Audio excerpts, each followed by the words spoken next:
Ada Ustaz. Baik, bismillahirrahmanirrahim. Assalamualaikum warahmatullahi wabarakatuh. Alhamdulillah alladzi akramana bil qiyami fi syahri Ramadan. Alhamdulillahilladzi a'azzana bis siyami fi syahri Ramadan. Alhamdulillahilladzi akramana fi bilailatul qadar fi syahri Ramadan.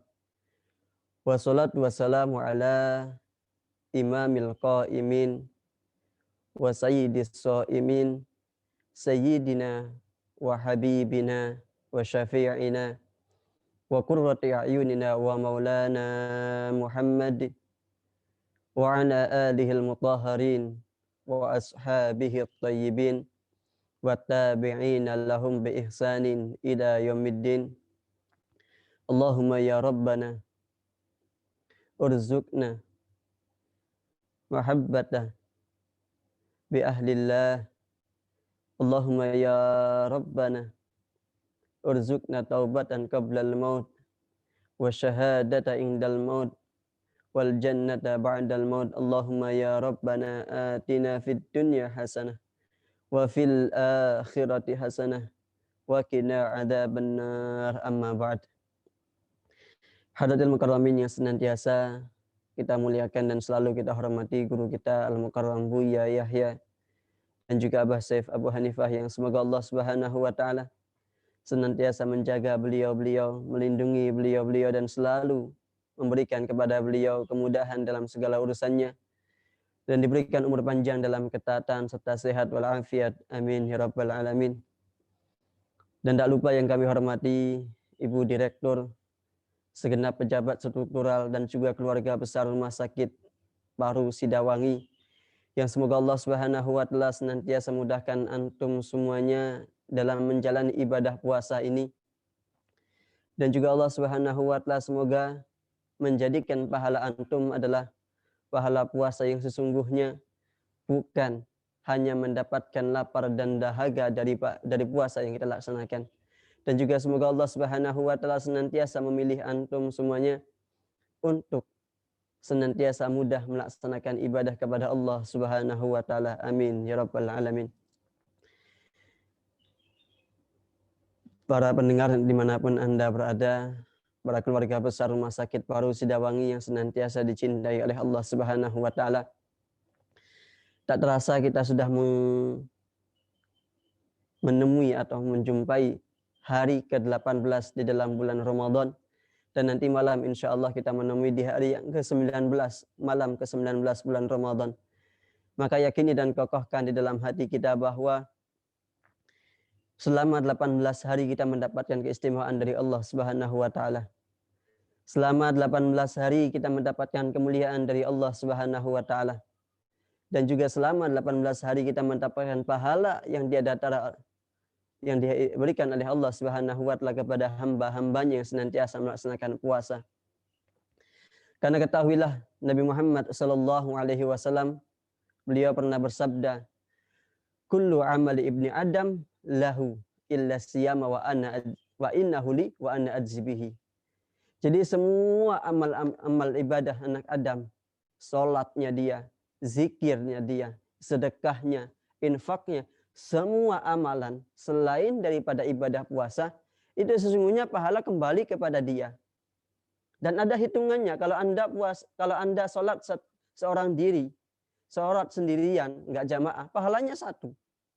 Kalau sholat jamaah pahalanya 27. Itu ada hitungannya. Sedekah 1.000 dengan sedekah 10.000 beda pahalanya. Sedekah 10.000 dengan sedekah 1 juta beda pahalanya. Itu ada hitungannya semuanya.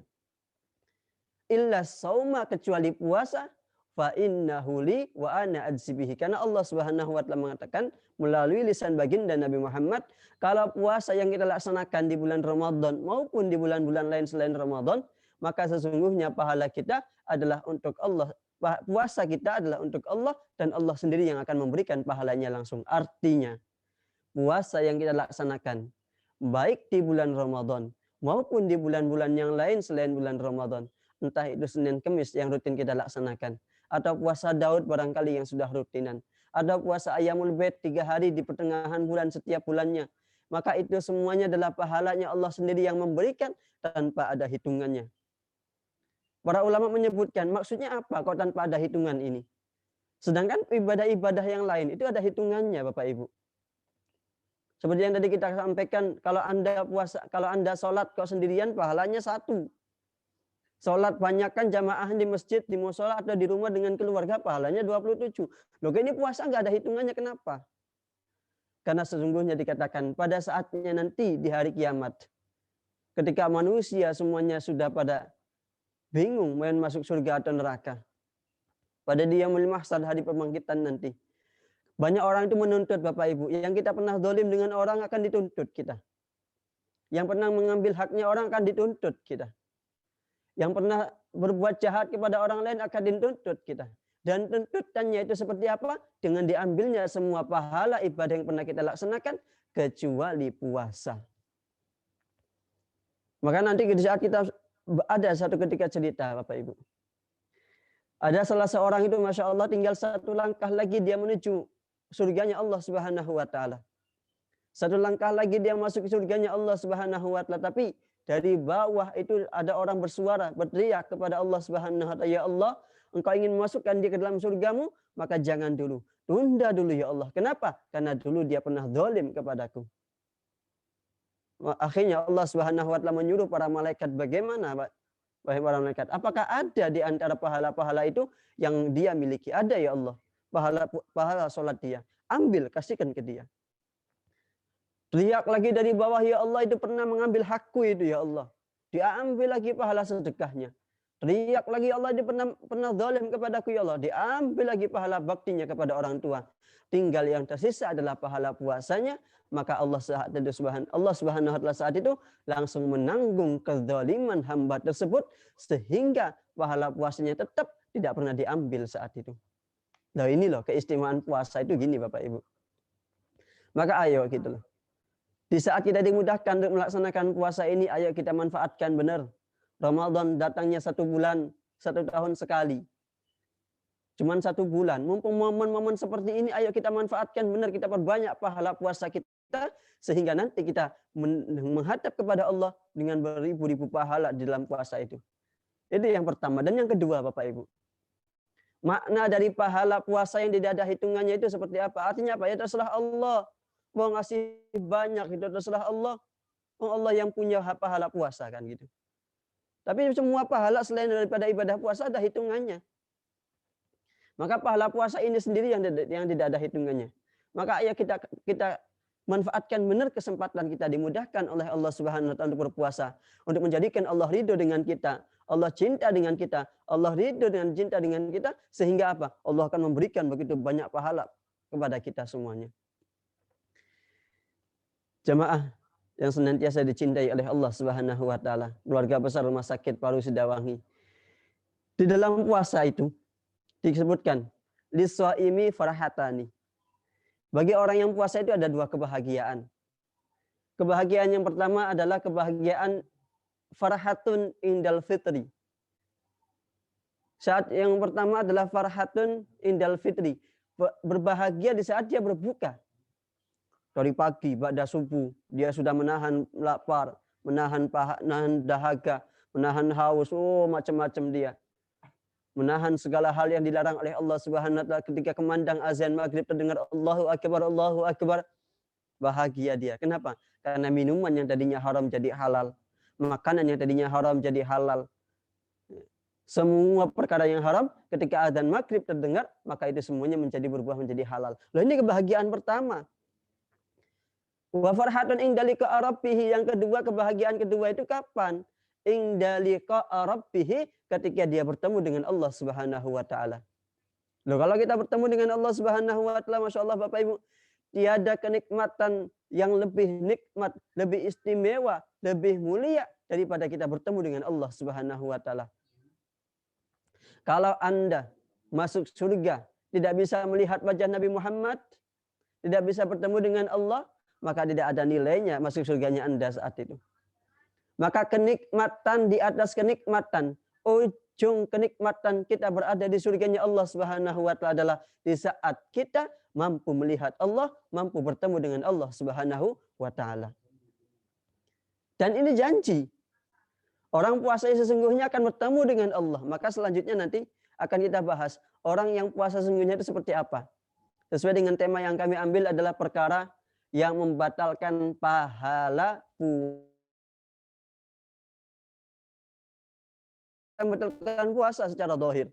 Kalau perkara yang membatalkan puasa secara dohir kita sudah pelajari, di antaranya masukkan satu ke dalam 5 lubang mulut, telinga, hidung dan sebagainya. Muntah dengan sengaja, hilang akal, itu semuanya adalah perkara yang membatalkan puasa secara dohir. Yang kalau kita puasa kemudian melakukan 9 hal yang membatalkan puasa itu, maka puasa kita batal. Kalau puasa kita batal, otomatis pahalanya nggak dapat kan gitu. Ya. Nah ini kita akan bahas bagaimana caranya kita menjaga pahala puasa kita. Karena Nabi Muhammad SAW pernah bersabda, "Kam min sha'imin laisa lahu min siyamihi illal ju'i wal atas." Berapa banyak orang puasa dari pagi hingga maghrib, tidak ada yang biasa dia dapatkan kecuali apa? Lapar dan dahaga. Dari pagi sampai maghrib dia cuma nahan, Allah nggak boleh makan, lapar perutnya. Ya Allah tenggorokan kering, dahaga, ya Allah haus pisan. Ketika menghadap kepada Allah pahalanya hilang. Ketika menghadap Allah nggak dapat pahala dia. Kenapa? Karena melakukan beberapa hal nanti. Ya kan? Ada 5 perkara setidaknya yang membatalkan pahala puasa kita. Maka ayo kita koreksi. Di hari yang ke-18 Ramadan ini kita koreksi Bapak Ibu.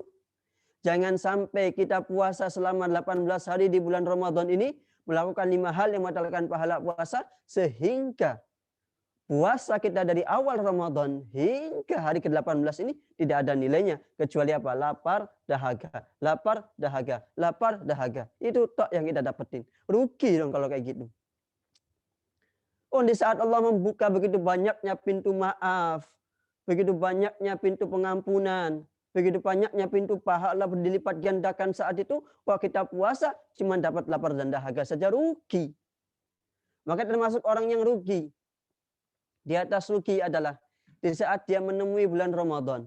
Kemudian di saat dia keluar dari bulan Ramadan masuki bulan Syawal, dia termasuk dari golongan hamba yang tidak diampuni oleh Allah Subhanahu wa taala. Siapa mereka? 5 golongan. Yang pertama, Bapak Ibu.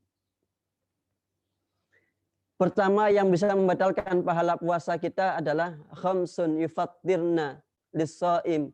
5 hal yang bisa membatalkan pahala puasa. Yang pertama al-ghibatu. Ghibah. Ghibah itu gimana Bapak Ibu? Gosip. Ibu-ibu yang suka gosip, ayo. Gosip itu apa? Kalau kita ini menyebutkan suatu kejelekan tentang seseorang, yang kalau orang tersebut mendengar apa yang kita bicarakan, dia nggak suka, dia benci dengan omongan kita. Loh, itu namanya gosip, itu namanya ghibah Bapak Ibu. Ya. Dan ini Masya Allah nggak terasa. Ghibah itu nggak terasa satu dosa yang bisa dilakukan oleh semua kalangan.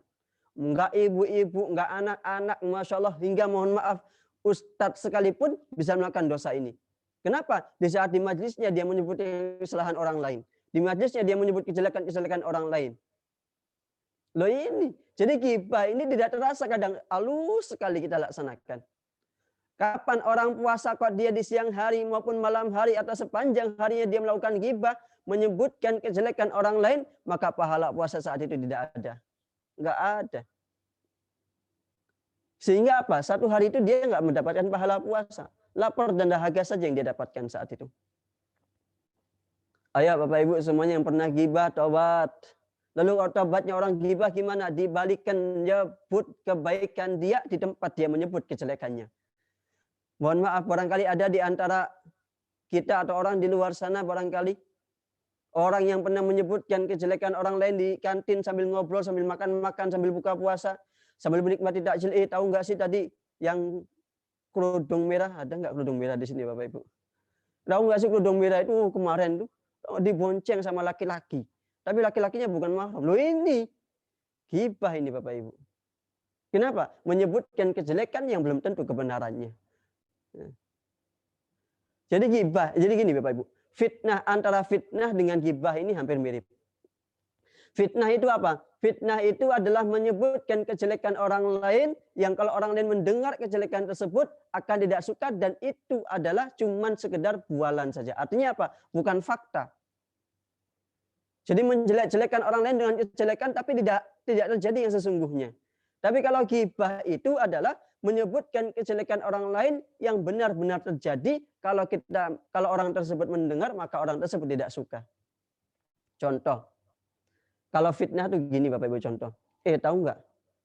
Orang yang pakai kerudung merah, lagi-lagi kerudung merah Bapak Ibu ya. Mohon maaf yang pakai kerudung merah ini. Tahu nggak yang kerudung merah itu? Kita lihat dari kamarnya itu keluar laki-laki. Keluar laki-laki. Gitu. Dan laki-lakinya asing, Masya Allah. Jadi sering gonta-ganti laki-laki gitu. Loh ini namanya fitnah. Kenapa? Karena hakikatnya hal itu nggak pernah terjadi pada orang tersebut. Ini fitnah namanya. Nah ini, jadi fitnah itu adalah menyebutkan kejelekan orang lain tanpa pernah terjadi kejadian tersebut. Kalau ghibah menyebutkan kejelekan orang lain yang benar-benar terjadi. Itu namanya ghibah. Ya. Jadi perkara yang pertama yang menjadikan pahala puasa kita hilang adalah ghibah. Yaitu kita menggosip orang, menggunjing orang, Masya Allah. Na'udzubillah. Jangan sampai kita melaksanakan hal ini. Jangan sampai kita melakukan hal ini karena ini bisa menjadikan pahala kita puasanya hilang. Percuma dong kita puasa dari pagi nahan lapar, nahan haus, Masya Allah. Dengan berbagai aktivitas kita sebagai dokter, sebagai administrasi, sebagai seorang perawat, ataupun apapun itu di dalam rumah sakit ini. Ternyata apa? Pahala kita hilang gara-gara apa? Ngomongin orang. Dan memang nggak kerasa Bapak Ibu. Ya. Ini yang pertama. Kemudian yang kedua, wan namimatu adu domba. Ngadu domba itu gimana Bapak Ibu? Nah, ghibah dengan adu domba ini mirip. Ya. Ghibah dengan adu domba ini adalah hampir sama. Setara kan gitu. Gimana adu domba ini? Kita cerita ke si A, tahu nggak si B itu? Si B itu tadi ngunjing kamu. Jelek-jelekin kamu di majelis. Kan gitu. Padahal hakikatnya nggak pernah. Kemudian dia ngomong si B, tahu nggak si A? Tadi kumpul di majelisnya si A itu ternyata apa? Nyebut namamu, jelek-jelekin dirimu. Katanya kamu ini, kamu itu, wah macam-macam disebutin semua kejelekanmu. Dan ini namanya adu domba. Ngadu domba itu adalah menjadikan dua orang yang tadinya damai, yang tadinya tentram, yang tadinya aman, kok sehingga dua orang tersebut berjauhan. Loh ini namanya adu domba. Jangan sampai kita menjadikan seperti itu Bapak Ibu. Justru sebaliknya, kita tuh seharusnya jadi orang yang juru damai. Kalau ada dua orang berselisih Bapak Ibu, makanya di antara kebohongan yang diperbolehkan itu, nanti bab yang ketiga. Di antara kebohongan yang diperbolehkan itu adalah kapan? Di saat mendamaikan dua orang yang berselisih. Kalau di saat ada dua orang yang berselisih, kemudian saat itu kita boleh berbohong. Dengan tujuan, ingat, dengan tujuan mendamaikan dua orang tersebut. Kalau tujuan yang lain, tidak boleh tetap. Ya. Tidak boleh. Maka yang kedua adalah mengadu domba. Sehingga apa? Banyak orang saat ini, Masya Allah Bapak Ibu, antara si A dengan si B diadu domba. Akhirnya apa? Yang tadinya damai, yang tadinya aman, yang tadinya enak, komunikasi tetap jalan. Ternyata apa? Gara-gara si adu domba ini, Masya Allah, akhirnya berjauhan. Loh ini masalah adu domba ini sudah terjadi dari dulu. Zamannya Nabi Muhammad pun sudah ada. Zamannya para sahabat apalagi. Bahkan diceritakan salah satu penyebab perang Jamal. Perang Jamal itu adalah perang perselisihan antara Sayyidina Ali dengan Sayyidatuna Aisyah radhiyallahu anha. Jadi antara Sayyidina Ali karamallahu wajhah dengan Sayyidatuna Aisyah radhiyallahu anha ini berselisih kenapa? Karena adanya orang yang nggak senang. Adanya pihak ketiga yang ingin mengadu domba kedua belah pihak tersebut sehingga apa? Terjadinya perang Jamal tersebut. Loh ini jadi ada kelompok-kelompok yang dari dulu tuh suka mengadu domba. Maka jangan pernah. Jadi kaidahnya gini Bapak Ibu. Jika Bapak Ibu mendengar dari seseorang tentang diri kita yang dijelek-jelekan oleh orang lain, maka jangan pernah didengar. Contoh, ketika itu ada datang orang kepada kita. Ibu tahu nggak? Tadi itu ibu yang di staf sana itu jelek-jelekin, ibu tahu. Jadi semuanya disebutin semua kejelekannya. Bagaimana sikap kita saat itu Bapak Ibu? Jangan percaya. Di saat kita percaya dengan dia, maka sama kita hakikatnya dengan dia. Malah, iya dah. Gimana? Ngomong apa aja di situ. Wah, ya ini sama aja Bapak Ibu, terpancing kalau kayak gitu. Ya. Maka kaidahnya jangan sampai kita saat itu mendengar omongan orang-orang yang tidak suka dengan diri kita. Ya. Imam Hasan Al-Basri suatu ketika. Imam Hasan Al-Basri suatu ketika di dalam majelis beliau, selesai majelis beliau didatangi oleh seorang muridnya. Ya Imam, wahai Imam, tahukah engkau Imam? Ada di seberang sana itu majelis yang tiap harinya ngomongin kejelekanmu Imam. Kata si muridnya tadi. Kata Imam Hasan Al-Basri, nyuruh murid yang lainnya, ente panggilin ambil rotan, ambil kayu. Diambilin kayu. Si akhirnya yang ngadu tadi itu kaget. Ya Imam, ini saya ngomong bener. Ditanya lagi saya Imam Hasan Al-Basri. Bener ente omong apa yang diomongkan? Bener wahai Imam. Yang pertama kata Imam Hasan Al-Basri. Kalau apa yang ente omongkan kepada diriku tentang orang tersebut kok salah, nggak pernah terjadi, maka ente memfitnah dia. Harus cambuk 100 kali. Enggak Imam, ini benar, saya hadir benar di majlisnya itu. Sering ngejelekin engkau ya Imam. Semua kejelekanmu disebutin semuanya. Kata Imam Hasan Al-Basri. Kalau apa yang kau katakan itu benar, maka engkau pun harus dicambuk 80 kali. Kenapa? Karena engkau termasuk orang yang mengadu domba. Loh ini. Jadi orang cerdas itu Bapak Ibu ketika dia ingin diadu domba itu enggak mempan. Ya, enggak mempan. Kenapa? Karena ada dalam hatinya itu ketakwaan kepada Allah. Cinta kepada Allah. Saling sayang dengan satu sama lain. Sehingga apa? Silaturahmi yang sesungguhnya itu Bapak Ibu Masya Allah. Hakikat silaturahmi itu bukan di saat kita ketemu, salaman, cipika-cipiki, cium pipi dan sebagainya. Bukan. Akan tetapi apa? Hakikat silaturahmi ibu dengan yang lain, bapak dengan yang lain, teman-teman saudara dan semuanya itu adalah kapan? Di saat kita pisah, balik ke rumah masing-masing. Saat itulah kita duduk menghadap kiblat, berdoa kepada Allah, ya Allah, temanku yang tadi ketemu di rumah sakit, mudahkan urusannya ya Allah. Ampuni dosanya ya Allah. Berikan keberkahan dalam keluarganya ya Allah. Jadikan anaknya soleh-soleha ya Allah. Itu hakikat silaturahmi yang sesungguhnya. Loh kalau orang sudah bisa seperti itu, Bapak Ibu nggak mudah dia diadu domba. Mana mungkin dia diadu domba? Kenapa? Karena hatinya sudah bersih. Hatinya sudah enak. Hatinya sudah cinta dengan orang lain. La yu'minu ahadukum hatta yuhibba li akhihi ma yuhibbu li nafsihi. Tidak dikatakan iman kita ini Bapak Ibu kecuali apa kita cinta dengan saudara kita melebihi cinta kita kepada diri kita sendiri. Jadi ibarat gini Bapak Ibu. Kalau diri kita dijelek-jelekkan oleh orang lain, maka kita pun nggak mau kalau orang lain dijelek-jelekkan. Kan gitu. Jadi kalau ada orang ngomong Bapak Ibu jelek-jelekin, itu loh, si itu loh, wah macam-macam. Ibu bantah, enggak. Orangnya soleh kok, orangnya solehah insya Allah. Orang ahli Allah, orang ahli sholat dan sebagainya. Dibantah seperti itu terus. Sehingga apa? Orang yang ngadu domba tadi itu Bapak Ibu hilang dengan sendirinya. Tapi kalau kita ngikutin, Masya Allah Bapak Ibu capek. Sehingga nanti yang timbul dari adu domba ini apa? Dendam, iri, hasud, dengki. Oh semua penyakit hati kumpul. Beramula dari apa? Adu domba. Kita percaya dengan omongan orang lain saat itu. Maka yang kedua yang membatalkan pahala puasa adalah mengadu domba. Hilangkan. Ya. Yang kemarin sudah mengadu domba, gimana tobatnya kalau kayak gitu? Damaikan lagi. Ada dua orang kalau sudah damai-damai ternyata apa? Kita pisahkan, kita bikin mereka berantem, kita bikin mereka berkelahi, kita bikin mereka jauh-jauhan. Loh ini dosanya Masya Allah Bapak Ibu. Puasanya belum tentu diterima, dosanya sudah pasti diterima. Maka tobatnya bagi orang yang pernah mengadu domba adalah dengan cara mendamaikan kembali, mempertemukan kembali dua orang yang tadi berselisih itu Bapak Ibu. Yang ketiga, perkara yang membatalkan pahala puasa yang ketiga adalah wal kadzib, yaitu bohong. Bohong itu gimana Bapak Ibu? Yang ngomong bukan sesuai dengan fakta yang terjadi. Ya Bapak Ibu. Jadi bohong itu bicara dengan sesuatu yang tidak pernah terjadi. Dan bohong itu Bapak Ibu termasuk daripada alamatul munafik. Termasuk dari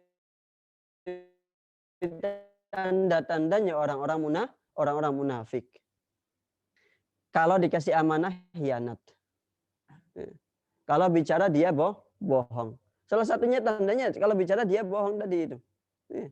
Dari kebohongan ini Bapak Ibu, maka bohong itu bertingkat sebenarnya Bapak Ibu. Bertingkat. Bohong dari sesuatu perkara yang kecil dulu. Ya. Tahu nggak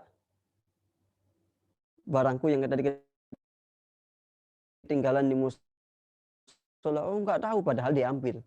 Bohong dia. Makanya mohon maaf Bapak Ibu, bibit atau apa namanya? Bibit ya. Jadi awal mulanya korupsi itu terjadi karena kebohongan ini. Mohon maaf, yang jadi bendaharanya catatan kebohongan. Jadi bohong itu bukan cuma sekedar lisan. Laporannya Masya Allah kan gitu banyak sekali. Ternyata pengeluarannya sedikit. Lebihnya kemana? Ke kantongnya dia. Loh ini yang dilarang Bapak Ibu. Bohong itu bisa lewat lisan, bisa lewat tulisan. Nulis sesuatu tapi tulisannya bukan sesuatu yang terjadi. Kan gitu. Maka hal yang ketiga ini yang menjadikan pahala puasa kita pahala kita puasanya adalah batal saat itu Bapak Ibu ya.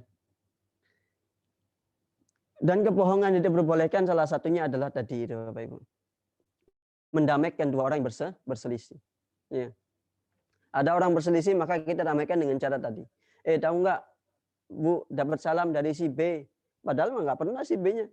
Antara si A dengan si B ini adalah berselisih Bapak Ibu. Tapi kita datengin si A-nya. Si A-nya datengin. Bu tahu nggak si B tadi nitip salam sama Ibu katanya kangen pengen ketemu. Oh iya dah. Masya Allah yang kemarin itu ya. Akhirnya dia datang ke si B. Bu, tahu nggak si A tadi nitip salam buat Ibu. Kangen katanya pengen ketemu, pengen makan bareng, pengen buka bersama sama Ibu katanya gitu. Ya.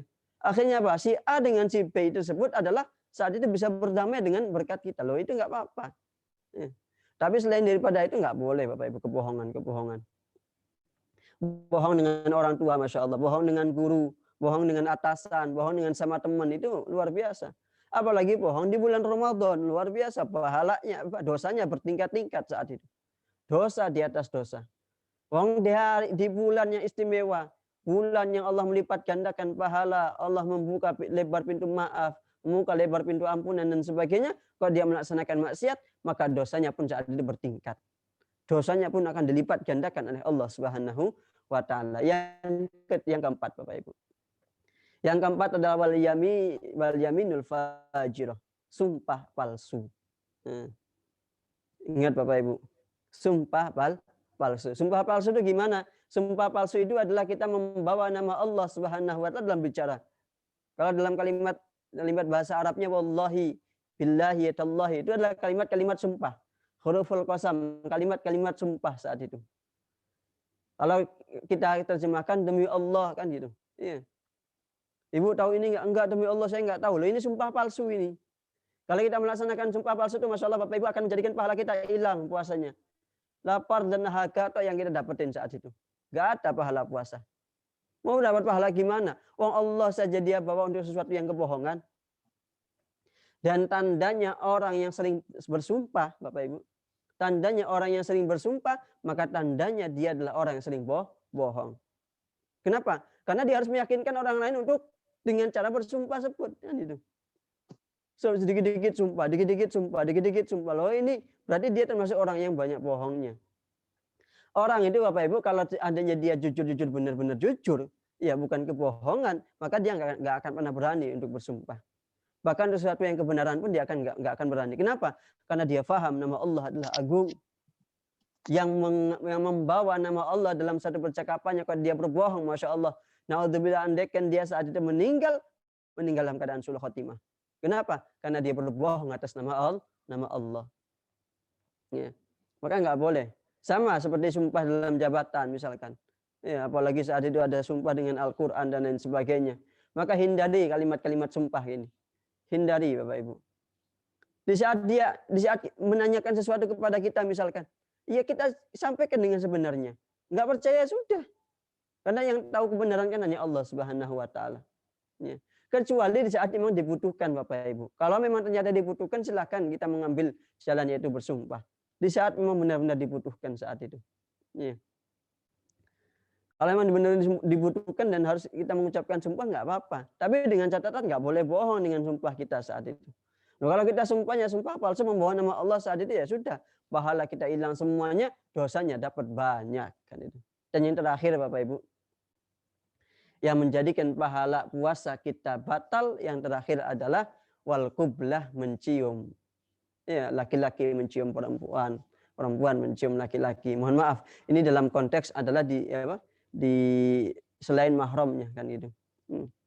Memang Bapak Ibu di dalam hal yang membatalkan puasa itu tidak ada 9 hal membatalkan puasa itu ciuman, tidak ada.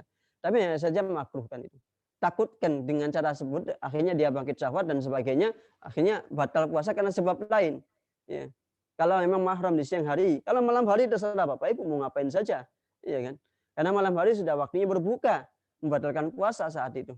Tapi siang hari ciuman dengan istri kita barangkali, dengan suami kita, maka itu dihukumi makruh. Maka tinggalkan. Memang tidak sampai membatalkan puasa. Karena tidak ada 9 hal membatalkan puasa itu ciuman, tidak ada. Hanya dikhawatirkan dengan ciuman tadi dia bangkit syahwat dan sebagainya sehingga apa? Batal puasa karena sebab yang lain. Dan makanya qublah di sini mencium wanita atau lelaki adalah yang bukan mahram. Naudzubillah. Kalau sampai benar-benar ini terjadi, naudzubillah, gimana kalau dia bisa sampai mencium perempuan lain atau laki-laki lain kan itu. Ya. Baik, 5 hal ini yang membatalkan pahala puasa kita Bapak Ibu. Ayo kita perbaiki. Apabila di antara 5 hal ini ada yang pernah kita lakukan selama bulan Ramadan atau selama kemarin tahun-tahun kemarin kita puasa, ayo kita perbaiki, kita taubat kita saat ini. Kita kembali kepada Allah Subhanahu wa taala. Karena mumpung kita masih berada di pertengahan bulan Ramadan ini Bapak Ibu. Pertengahan Ramadan ini dikatakan sebagai apa? Al-maghfirah, ampunan Allah dibuka begitu lebar. Yang pernah punya dosa, ayo kita menghadap kepada Allah, mohon ampun kepada Allah. Yang pernah punya salah, kita minta maaf kepada Allah Subhanahu wa taala. Yang punya kesalahan dan juga kemaksiatan, kita tutupin semuanya itu dengan kebaikan-kebaikan. Karena Nabi Muhammad suatu ketika pernah bersabda, ittaqillaha haitsu ma kunta watbi'is sayyi'atal hasanata tamhuha. Bertakwalah kepada Allah Subhanahu wa taala dimanapun kita berada, dalam keadaan apapun kita saat itu. Kapanpun waktunya, watbi'is sayyi'atal hasanata tamhuha, dan ikuti kemaksiatan yang kita laksanakan dengan kebaikan. Niscaya kebaikan tersebut akan menghapus kemaksiatan kita. Yang pernah berbohong, ayo kita baiki dengan berkata jujur. Yang pernah ngadu domba, ayo kita bikin damai mereka. Yang pernah menggunjing, kita sebut kebaikan-kebaikan orang-orang tersebut. Nah, ini tobatnya orang-orang yang melaksanakan 5 hal ini. Ya kan? Berbeda kalau seandainya gimana kalau kita menggunjing orangnya sudah meninggal. Ya kan? Ya. Kalau menggunjing orang yang masih hidup gampang Bapak Ibu. Menyebut kejelekan orang yang masih hidup gampang. Minta maaf ke orangnya. Sebut kebaikannya loh itu. Nah, kalau sekarang sudah meninggal gimana? Mau minta maaf ke siapa? Ke mayitnya? Kan nggak mungkin. Ya. Maka minta maafnya gimana? Cara tobatnya seperti apa? Sebut senantiasa kebaikan-kebaikan si mayit dan jalin silaturahmi dengan ahli warisnya. Dia punya anak, sambung silaturahmi dengan dia. Dia punya orang tua, sambung silaturahminya dengan dia. Dia punya saudara, sambung dengan silaturahmi dengan saudara-saudaranya. Maka ini 5 hal yang menjadikan pahala puasa kita batal. Jangan sampai kita melaksanakan 5 hal ini. Jangan sampai kita tergolong oleh hadis Nabi Muhammad, kamin shaimin laysa lahu min siyamihi ilal ju'i wal atas. Berapa banyak orang puasa saat itu kalau ternyata tidak ada pahala bagi dia kecuali apa? Lapar dan dahaga yang dia dapatkan. Nah, kalau puasanya lapar dan dahaga buat apa Bapak Ibu? Karena sungguh orang puasa itu ada 3 macam. Seperti pertemuan yang lalu yang pernah kita sampaikan. Orang puasa itu ada 3 macam. Satu, puasanya orang awam. Apa puasanya orang awam? Menjaga daripada yang membatalkan puasa secara dohir. Nggak makan, nggak minum. Ya kan? Nggak ketemu dengan istri, nggak ketemu dengan suami. Loh, ini membatalkan puasa secara dohir. Tapi apa? Mulutnya masih suka menggunjing. Ini puasa yang pertama. Mulutnya masih suka bohong. Ini puasa yang pertama. Ada puasa yang kedua, orang khusus. Kapan? Di saat dia mampu menjaga diri dari hal yang membatalkan puasa, mampu menjaga diri dari hal-hal yang menjadikan pahala puasanya batal. Menjaga dari berbohong, menjaga dari menggunjing, menjaga dari mengadu domba, menjaga dari sumpah palsu dan semuanya itu. Ada lagi puasanya orang khusus di atas khusus. Khawasul khawas atau mutakhasis. Ya. Siapa mereka? Di samping dia menjaga dari hal yang membatalkan puasa secara dohir, menjaga anggota tubuh dari maksiat kepada Allah, menjaga hati. Loh, ini yang sulit Bapak Ibu. Di dalam bulan Ramadan memang disebutkan setan dibelenggu. Pintu neraka ditutup. Tapi kenapa kok orang masih banyak suka maksiat? Karena apa? Hawa nafsu yang ada dalam hatinya tidak bisa dia kendalikan. Sehingga apa? Terjadilah saat itu kemaksiatan. Maka ayo kita tingkatkan puasa kita menjadi tingkatan yang ketiga, yaitu di saat kita bisa menjadi orang yang puasanya orang khusus di atas khusus. Iya. Khusus di atas khusus, baik Bapak Ibu ya. Jadi ingat 5 hal yang kami sampaikan yang bisa menjadikan pahala puasa kita batal, di antaranya adalah berbohong, menggunjing, mengadu domba, sumpah palsu, dan juga mencium orang lain. Baik, itu saja mungkin yang bisa kami sampaikan. Kurang lebihnya mohon maaf. Wallahu a'lam bishawab. Barangkali ada sesuatu yang ditanyakan, dipersilahkan.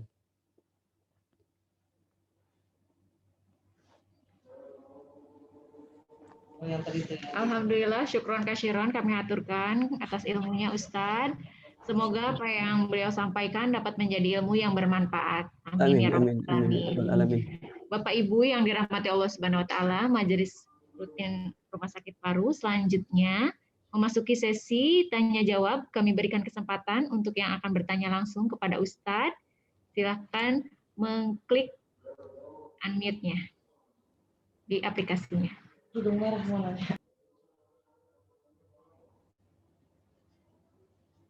Silahkan Bapak Ibu yang ingin bertanya langsung kepada Ustadz, kami persilahkan. Atau bisa mengirimkan chat, nanti akan saya bacakan.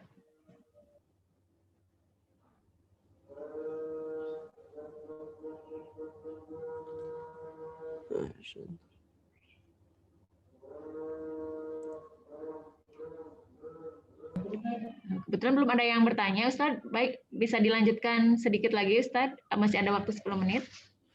Baik, Masya Allah. Jadi lanjut ya. Berkenaan dengan bulan puasa yang sebentar lagi kita akan berakhir, Bapak Ibu. Ya. Seperti yang tadi kami sampaikan bahwa di saat bulan puasa itu kita benarkan niat kita.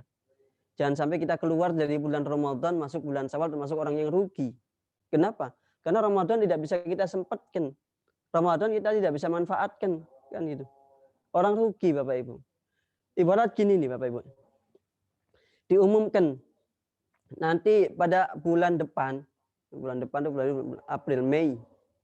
Bulan Mei, Rumah Sakit Paru Sidawangi akan mengadakan bazar sebesar-besarnya.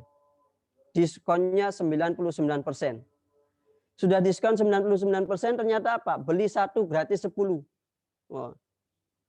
Kira-kira Bapak Ibu, yang ngerti, yang paham tentang belanjaan, dia akan hadir atau enggak ke bazar? Pasti hadir. Kenapa pasti hadir? Karena tahu ini kesempatannya cuma 1 bulan. Lewat daripada bulan Mei, dia nggak bisa lagi. Loh ini, kalau orang sudah ngerti kemuliaan bulan Ramadan, Bapak Ibu, dia menjadikan Ramadan 1 bulan penuh itu apa? Menjadikan semuanya adalah full ibadah. Bahkan disebutkan oleh para ulama, seandainya orang itu, semua orang umat Nabi Muhammad mengetahui keistimewaan, kemuliaan bulan Ramadan, maka akan dia berharap bahwa 1 tahun penuh semuanya adalah bulan Ramadan. Kenapa? Karena tahu betapa besar kemuliaan bulan Ramadan. Tapi sayang Bapak Ibu, karena banyaknya hijab, banyaknya maksiat yang kita laksanakan, banyaknya kemaksiatan dan pelanggaran yang kita lakukan, sehingga apa? Kita nggak bisa mengenal, kita nggak bisa apa? Tahu kemuliaan, keistimewaan orang-orang puasa di dalam bulan Ramadan tersebut. Sehingga apa? Berlalu Ramadan begitu saja Bapak Ibu. Berlalu Ramadan tidak ada bedanya. Bahkan Masya Allah Bapak Ibu, orang yang tidak dipilih itu luar biasa. Orang kalau sudah nggak dipilih oleh Allah Subhanahu wa taala, mau berada di bulan Ramadan, mau berada di luar bulan Ramadan, dalam keadaan puasa ataupun tidak, dia akan senantiasa mengeluh tentang ibadah kepada Allah. Ya Allah, baru kemarin puasa, sekarang puasa lagi. Loh. Baru tadi azan subuh, kok sekarang sudah azan duhur. Loh, ini ngeluh dia. Kenapa? Karena hatinya tidak dipilih oleh Allah Subhanahu wa taala. Maka jangan sampai kita menjadikan orang tersebut seperti itu. Jangan sampai diri kita termasuk orang yang seperti itu, Bapak Ibu. Kenapa? Rugi dong kita. Berarti tandanya kalau kita mengeluh dengan ibadah kepada Allah itu, kok waktunya sholat itu, ya Allah kok sholat lagi, ya Allah kok puasa lagi, ya Allah kok bayar zakat lagi, ya Allah kok ini, itu, dan sebagainya. Lalu berarti apa? Tanda hati kita sedang dijauhkan oleh Allah Subhanahu wa taala. Maka Ramadan ini Bapak Ibu jadikan bahan evaluasi. Evaluasi apa? Evaluasi biar kita ini termasuk orang yang dicintai atau dijauhi oleh Allah. Makanya suatu ketika seorang ulama menyebutkan, saya ini bisa merasakan, kata beliau, saya ini bisa merasakan kapan Allah itu mengingatku dan menyebut namaku. Para jamaah kaget saat itu Bapak Ibu. Kok bisa? Karena Masya Allah Bapak Ibu ya, orang yang bisa merasakan Allah mengingat dia, menyebut nama dia adalah orang-orang khusus. Ketika ditanya oleh para jamaah, kok bisa engkau mengatakan bahwasanya dirimu bisa tahu kapan Allah mengingatmu? Iya, gampang saja katanya. Lihatlah kelakuan kita. Kalau kita senang menyambut kebaikan saat itu, senang menyambut ibadah, senang puasa dan sebagainya dalam bulan Ramadan, berarti Allah sedang mencintaimu dan Allah sedang mengingatmu saat itu. Tapi di saat kita nggak senang menyambut bulan Ramadan, masuk bulan Ramadan kau dengan malas-malasan, masuk Ramadan dengan penuh dengan kemalas-malasan itu, maka itu tandanya Allah sedang jauh darimu dan Allah tidak sedang mengingatmu. Ramadan bentar lagi berlalu Bapak Ibu, 12 hari lagi. 12 hari lagi, jadikan 12 hari akhir itu adalah menjadikan diri kita semakin dekat dengan Allah. Karena Bapak Ibu, ibadah dilipat gandakan hanya di bulan Ramadan. Dibuka pintu pengampunan yang selebar-lebarnya di bulan Ramadan. Allah membuka pintu pengkabulan hajat di bulan Ramadan. Maka ayo, sesibuk apapun diri kita, mau sibuk di rumah sakit, mau sibuk dimanapun, ayo sempatkan satu waktu khusus kita munajat kepada Allah, menghadap kepada Allah dengan penuh kekhusyuan, meminta kepada Allah dengan dihadiri yakin bahwasanya doa kita akan dikabul oleh Allah Subhanahu wa taala. Maka intinya adalah jadikan momen Ramadan ini adalah momen kita semakin dekat dengan Allah Subhanahu wa taala. Maka Bapak Ibu kalau sudah kayak gitu, insya Allah di bulan Syawal, Zulqa'dah, Zulhijjah hingga nanti Ramadan yang akan datang, itu akan semakin senang, semakin senang.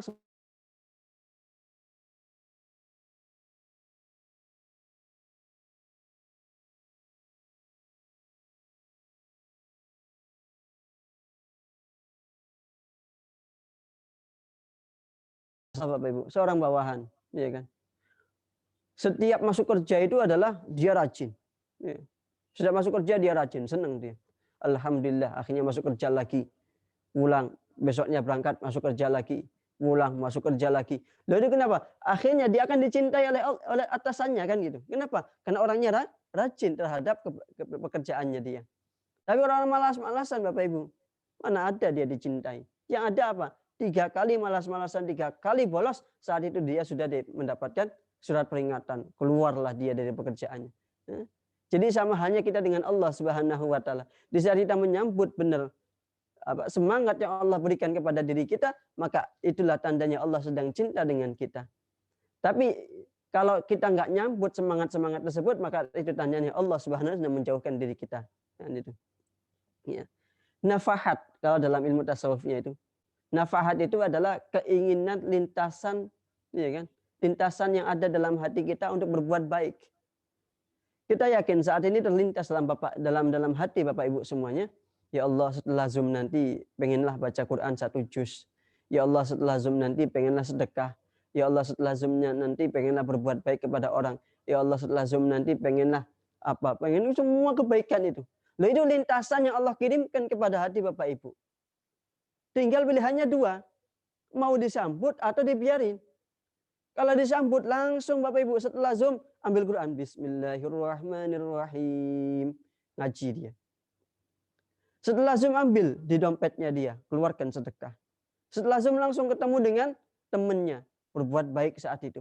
Setelah Zoom dia langsung itu namanya orang menyambut. Nah kalau nyambut kayak gini Bapak Ibu, maka dia dicintai oleh Allah Subhanahu wa taala. Tapi sudah ada lintasan pengen berbuat baik seperti itu, kalau ternyata dia nggak nyambut, maka termasuk daripada orang yang dijauhi oleh Allah. Jangan sampai seperti itu.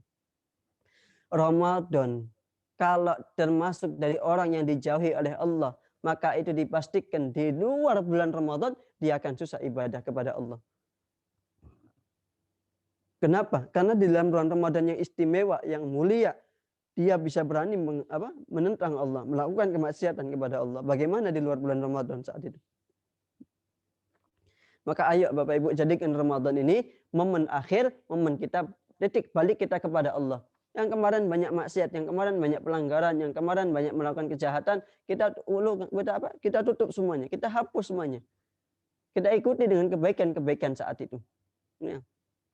Sehingga Bapak Ibu, bulan Ramadan berakhir, Syawal datang, kita termasuk daripada orang-orang yang terbebas dari segala dosa. Itulah harapan kita Bapak Ibu. Kita sebutkan orang itu ketika dia keluar dari bulan Ramadan, masuki bulan Syawal, saat itu termasuk daripada orang-orang yang bebas daripada dosa. Sehingga apa? Dia nggak punya dosa seperti bayi yang baru lahir kan gitu. Ya. Jadi intinya adalah bulan Ramadan ini jadikan kita termasuk orang-orang yang istimewa dengan cara apa? Meningkatkan puasa kita termasuk orang yang khusus di atas khusus dan menjadikan momen Ramadan ini adalah momen berdua kita dengan Allah Subhanahu wa taala. Wallahu a'lam bishawab. Barangkali ditanyakan? Alhamdulillah, syukur kasiran Ustadz. Baik, waktunya sudah hampir mau habis, Ustadz. Sebelum mengakhiri kajian hari ini, kami persilakan kepada Ustadz untuk memberikan doa keberkahan bagi kami. Dengan segala Ustadz. Baik, bismillahirrahmanirrahim. Allahumma shalli wa sallim wa barik ala sayyidina Muhammadin wa ala ali sayyidina Muhammad. Allahumma arhamna wa la tu'adzibna wansurna wa la tahdhulna wa afina wa la tumridna wa akrimna wa la tuhinna wa athirna wa la tu'thir alina innaka ala kulli syai'in qadir. Allahumma ya Allah, jadikan kami adalah orang yang menempuh bulan Ramadan ini adalah dengan kesungguhan hati ya Allah. Jadikan Ramadan ini adalah momen kami semakin dekat denganmu ya Allah. Jadikan Ramadan ini adalah kami mampu meningkatkan tingkatan puasa kami ya Allah. Jadikan Ramadan ini adalah kami mampu melaksanakan semua ibadah kami dengan senang hati ya Allah. Bukan dengan malas-malasan ya Allah. Dengan rajin ya Allah. Bukan dengan malas-malasan ya Allah. Dan ya Allah, kami mohon jauhi dari kami ya Allah mengadu domba orang lain ya Allah. Jauhkan dari kami ya Allah dusta ya Allah, bohong ya Allah. Jauhkan dari kami ya Allah ghibah, menggunjing orang lain ya Allah, dan jauhkan dari kami ya Allah sumpah palsu ya Allah, karena itu semuanya bisa menghancurkan pahala puasa kami ya Allah, menghancurkan pahala kami ya Allah. Dan kami mohon ya Allah, terimalah pahala puasa kami ya Allah, terimalah pahala puasa kami ya Allah, terimalah pahala puasa kami ya Allah, dan jadikan kami ya Allah keluar dari bulan Ramadan termasuk orang yang bebas dari dosa ya Allah. Jangan sampai Engkau sisakan satu dosa dari anggota tubuh kami ya Allah. Karena kami sadar sungguh ya Allah, sebelum bulan Ramadan atau bahkan mungkin di dalam bulan Ramadan ini ya Allah, kami masih sempat maksiat ya Allah. Mata kami masih melihat yang haram ya Allah. Tangan kami masih mengambil yang haram ya Allah. Mulut kami masih berbicara yang kotor dan yang haram ya Allah. Kaki kami masih melangkah ke tempat yang haram ya Allah. Maka ampuni semua dosa anggota tubuh kami ya Allah. Kami mohon jangan satu pun Engkau sisakan dosa dari anggota tubuh kami ya Allah. Hapus dosa kami ya Allah. Dosa orang tua kami ya Allah. Dosa guru-guru kami ya Allah. Dosa tetangga kami ya Allah. Dosa orang yang pernah berbuat baik kepada kami ya Allah. Dosa orang pernah berbuat jahat kepada kami pun ya Allah, ampuni dosanya ya Allah. Sungguh ya Allah, hadirkan dalam hati kami kasih sayang ya Allah, cinta karenamu ya Allah. Kasih sayang ya Allah, cinta karenamu ya Allah. Kasih sayang ya Allah, cinta karenamu ya Allah. Sehingga di antara kami tidak ada kedengkian, tidak ada iri ya Allah, tidak ada dendam ya Allah. Sehingga sama kami ya Allah saling mencintai ya Allah. Sesama kami saling menyayangi ya Allah. Sesama kami saling menghormati ya Allah. Dan jauhkan dari kami percekcokan ya Allah. Jauhkan kami ya Allah pertikaian ya Allah. Jauhkan kami ya Allah pertengkaran ya Allah. Ya Allah, kami mohon sepanjang apapun umur kami ya Allah, pada saatnya kami akan menghadap kembali kepadamu ya Allah.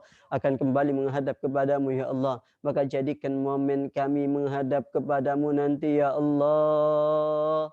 Jadikan momen ya Allah, momen yang husnul khatimah ya Allah. Meninggal dalam keadaan puasa seperti ini ya Allah. Meninggal dalam keadaan berzikir ya Allah. Meninggal dalam keadaan sujud salat kami ya Allah. Meninggal dalam keadaan baca Al-Quran ya Allah. Meninggal dalam keadaan sedekah ya Allah. Meninggal dalam keadaan berbuat baik kepada semua orang ya Allah. Dan cabut nyawa kami ya Allah. Cabut nyawa kami ya Allah. Cabut nyawa kami ya Allah. Kelak ya Allah, jadikan kalimat akhir kami adalah kalimat yang indah dan mulia. La ilaha illallah Muhammadur Rasulullah.